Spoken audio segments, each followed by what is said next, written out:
2.3 Fatigue and recovery. So, what is fatigue? Fatigue is the exhaustion of muscles from prolonged exertion or overstimulation. There are multiple criteria which determine whether fatigue is developed or not by the performer, and if so, for how long. The length of fatigue will therefore link to the length of recovery needed by the performer. This can be seen as sort of a proportional relationship, in that the more fatigued a performer is, the longer recovery time they'll need, as both the working muscles and ATP are being used more, therefore needing a longer period of time to resynthesize ATP and repair the muscles back to normal levels. So as you can see here, there's different criteria to determine the length of fatigue and recovery, and this includes the intensity and duration of the event, the energy systems being used, so for example whether the PC system is being used, the lactic acid system or the aerobic system, the fuels being used, so PC, glycogen, fats will all help, and the waste products as well, so for example heat, lactic acid, carbon dioxide, those sorts of things.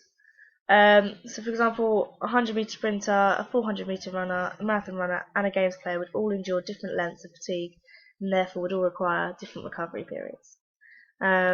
Okay, this is based upon the variance in the criteria previously stated in regards to their activity. So there's three types of fatigue. There's local, general and chronic. So local fatigue is fatigue localized to particular muscles or muscle groups that are used from repeated contractions without recovery. So for example, if you're doing a continuous set of 40 reps on a leg press machine, the fatigue will be felt within the quadriceps specifically. General, sort of a post-training or game feeling where you feel physiologically or psychologically weak. So for example, physiologically being the muscles aching, or psychologically having a poorer concentration or motivation level.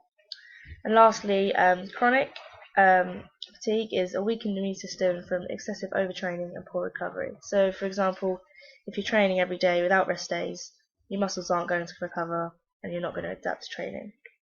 And also with that, you can just become psychologically weak too, drained. So our first sport is a high intensity short duration activity, which is a 100-meter sprint. This uses the ATP PC system, and the fuel source here is PC.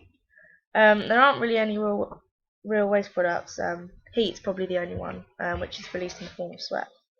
So as ATP is being used for the first 3 seconds of the sprint, ATP is solely being used, predominantly in the legs. And then once this is depleted, PC, which is phosphocreatine, this is the next available source to resynthesize the ATP for the duration of the sprint. The PC will split to allow this, therefore PC stores also depleting as well. So the effect on performance, the depletion of PC will result in a rapid reduction in power output by the athlete, probably during the latter part of the sprint. This therefore leading to a reduction in performance levels as you're slowing down. So to reduce this, you can take creatine supplementations. So according to this bar chart here on the right, it shows here that those who had the creatine supplements, those in the black here, still did fatigue but at a reduced level. They did have a reduction in power output, but a high level of work was achieved compared to those without the creatine supplements, as you can see here. This shows that creatine does aid in providing more increased PC stores, so that fatigue doesn't occur as quickly due to resynthesizing more ATP. So with recovery for this one, it's because you're working maximally, the recovery time will be longer than if you're working submaximally. So as you can see up here, the oxygen deficit, which is a temporary shortage of oxygen during exercise, is quite large during a 100-meter sprint due to working anaerobically. Therefore, you're not using the oxygen. So there's a large deficit here, and this also means that the EPOC, which is excess post-exercise oxygen consumption, which is the extra VO2 consumed or used above resting levels in recovery. This is larger in maximal exercise as more VO2 is consumed as you're not using any during the exercise, therefore having a slow recovery time. And in this would be the alactic fast recovery stage, of recovery, where the VO2 consumed is used to resaturate both hemoglobin and myoglobin with oxygen, and to resynthesize both ATP and PT. The myoglobin will combine with oxygen, ready to take the oxygen to the mitochondria again when exercise starts. This requires about half a litre of oxygen for 100% recovery. In total, it takes about 3 minutes and requires 3 to 4 litres of oxygen in total. Moving on then, we've got the 400 metres. So this is a moderate intensity and moderate duration activity, moderate to high intensity, you could say. So the energy system here, for the first 10 seconds, you're using for the first 3 seconds, you're using solely ATP. Then for a further 7 seconds, you're using the ATP-PC system, and for the remainder, you're using the lactic acid system. So the energy sources here would be PC to start off with, and then you'd move to glycogen stores. And the waste products would be a production of lactic acid, as you are using the lactic acid system. So, with regards to RER values, which is used to estimate nutrient contribution, as glycogen is a carb source, you would expect to see an RER level of about 1, maybe 0.95 during a 400 metre run. With regards to glycogen depletion, as you can see here on these graphs, if we look at this one first, during moderate exercise, so that's this line here, glycogen stores do deplete quite quickly, and also you can see here in this graph here, glycogen stores do deplete after exercise and don't actually fully recover for the following day, which indicates quite a long recovery period. So lactic acid accumulation. So if when doing a 400 metre run or sprint, should I say, you're going to get a build-up of lactic acid within the muscles, which causes them to feel pain, feel quite sore.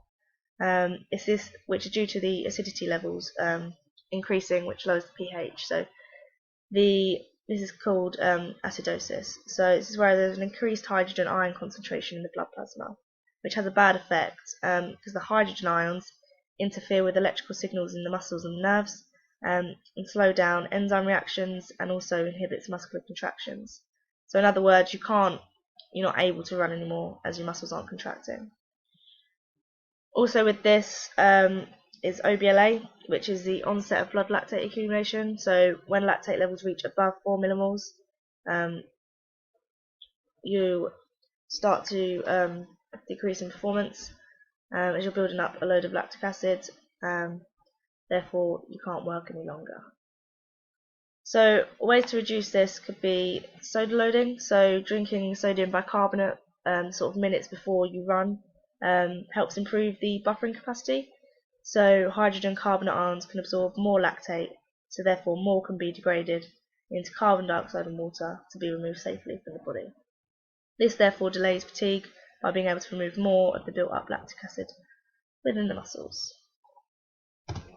So with regards to recovery for this one, the O2 deficit would still be quite large, as it's still a pretty maximal activity as you're working anaerobically. Therefore, the oxygen deficit would be quite large. This goes in hand with the epoch. It's still going to be quite large as you're working anaerobically, so recovery is as long as VO2 is also consumed in recovery. The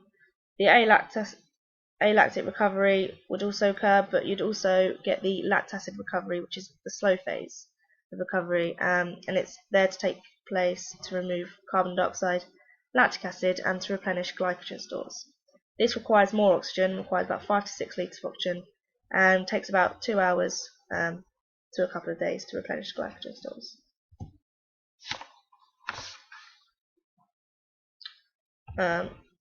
Just heading back to this one, sorry.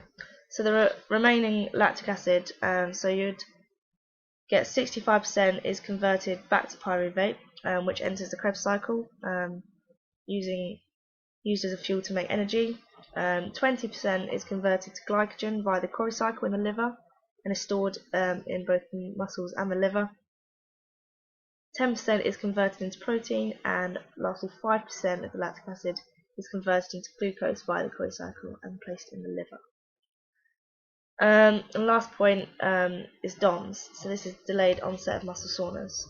So when using this system, the likelihood of getting DOMS is quite probable. So it's sort of pain and stiffness felt in the muscles about 24 to 48 hours post exercise. So in order to help it, light movement and passive stretching is required to help it. So moving on to the submaximal intensity and hydration activity, which is the marathon. The energy system, so like the 400 meter, you'd use 3 seconds of solely ATP. You'd then use the ATP PC system for the following 7 seconds, and then for about up to 2 minutes you'd then move on to the lactic acid system, and then for the remainder of the run it'd be the aerobic system.